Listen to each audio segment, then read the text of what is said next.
Moi, je m'appelle Pilar Rodriguez, je travaille au Centre de transcription et d'édition en braille à Toulouse. Et je suis maman d'un petit garçon de 8 ans qui est aveugle et qui suit son scolarisation en inclusion.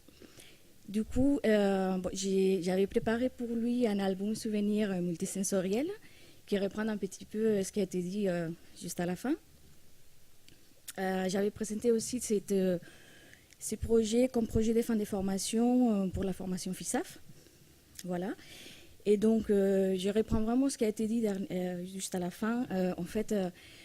J'avais trouvé extrêmement frustrant et décevant que dans la vie des classes, l'élève aveugle, il participe à la photo des classes, à la réalisation, mais après, il n'a rien à la fin.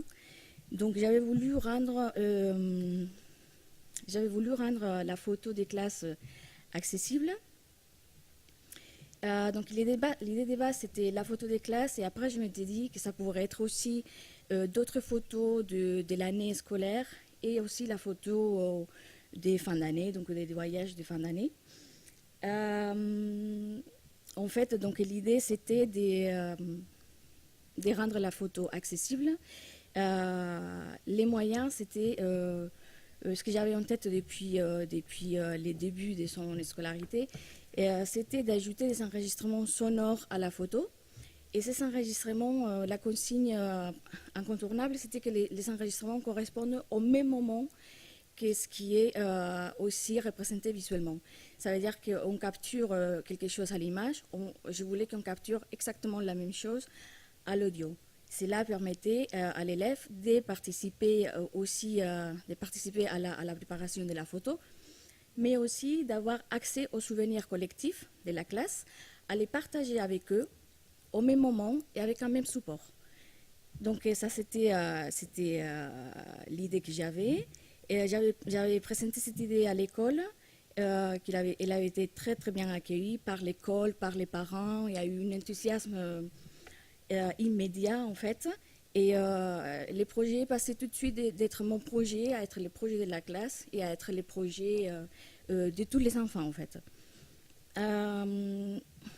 Donc l'objectif principal étant l'accessibilité de la photo pour un élève en situation de handicap visuel. Après, pendant la construction, pendant l'année, on s'est rendu compte que finalement c'était un outil aussi qui pouvait être considéré comme un outil inclusif, puisque ça favorisait très clairement la participation, la communication, les échanges entre les enfants, et aussi la prise de conscience par les enfants, par les enseignants et par les parents. Donc dans la réflexion pour l'adaptation, donc voilà, la consigne incontournable, c'était cette fidélité entre l'image et l'audio.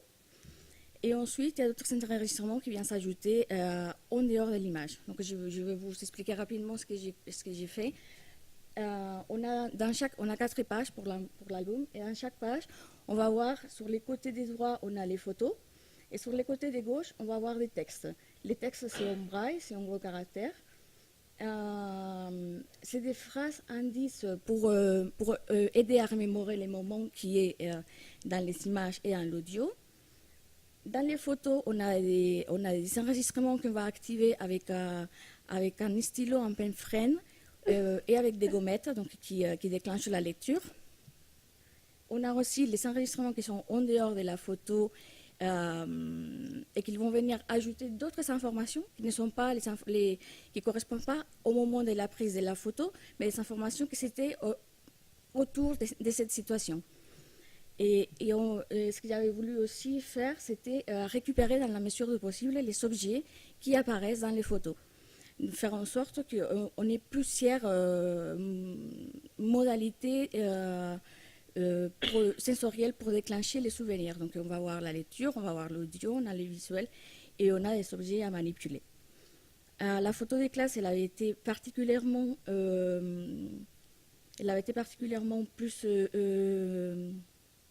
complexe, on va dire, parce que dans la photo dans l'enregistrement qui est en dehors de la photo, je voulais aussi que l'élève puisse c'est faire une reconstruction mentale vraiment de la photo, de l'emplacement de chacun, comment il s'était placé, comment il avait fait tout ça. Et donc, il y a une partie qui est descriptive. Et, voilà, où on a fait une description en partant de l'élève à chaque fois, son espace brachial et son référent corporel pour qu'il puisse se représenter les placements de chaque enfant.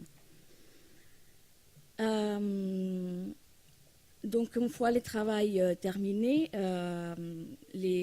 l'album il a été découvert par la classe en entier. L'album il est resté dans la classe pendant une semaine. Ils l'ont utilisé justement pour faire des allers-retours sur les bilans de l'année. Et là, tout le monde pouvait participer et être autour d'un même objet et faire les bilans de l'année ensemble. Donc, c'était le but initial, de toute façon, de cet album souvenir. On l'a présenté aussi à d'autres enseignants et on l'a présenté aussi à l'ensemble des parents qui avaient été d'accord aussi pour qu'on fasse ces enregistrements, etc. Il y a eu une surprise assez agréable de la part des parents qui étaient quand même très étonnés de se rendre compte de comment on avait transformé un outil purement visuel à la base en quelque chose complètement accessible. Donc après, il y a eu une demande, même un intérêt pour savoir si on allait reconduire les projets l'année d'après. On l'a fait, on l'a reconduit. J'ai dit on parce que c'était un travail en collaboration très étroite avec l'école parce que tout se passe dans la vie des classes. Donc les enregistrements, les photos, tout ça s'est fait par les enseignants. Donc moi, j'avais donné des consignes, mais après, tout s'est passé à l'école. Donc c'est vraiment un outil qui a été créé et conçu par la classe pour la vie des classes. Voilà. Donc après, je m'étais dit finalement, en les réalisant, que ça peut être un outil considéré un outil inclusif clé en main, puisque moi, quand je l'ai fait la deuxième année, c'était beaucoup plus simple, parce que déjà les schémas, il était conçu, l'idée, elle était déjà mise en place, les résultats aussi. On avait vu que ça fonctionnait et que finalement, ce n'était pas très compliqué. Il suffisait justement d'avoir ce schéma au préalable et cette envie de les réfléchir en amont. Et ça peut être quelque chose qui peut être très facilement réalisable. Et donc finalement, voilà, le plus important, c'était qu'il y avait un élève qui, comme les autres, avait eu ses photos des classes, comme les autres. Voilà. Pour les matériels, c'était surtout l'outil qui permet la lecture des enregistrements, c'est un PenFriend qui est fourni avec un logiciel, ce qui permet de faire des enregistrements avec un téléphone. Du coup, on peut profiter de la spontanéité du moment parce qu'on n'est pas à anticiper est-ce qu'on a les gommettes, est-ce qu'on a les stylos, etc. On fait avec son téléphone quand on a envie, quand il y a une truc qui est un moment qui ça serait chouette de conserver. Et puis après, tout se passe par un logiciel où on va attribuer des gommettes numérotées, et voilà. De la peinture 3D pour rendre les boutons facilement repérables, et puis de la papeterie qu'on trouve un peu partout. Voilà. Donc j'ai laissé amener pour vous les montrer. Voilà, si vous voulez les voir, ça sera beaucoup plus parlant. Voilà.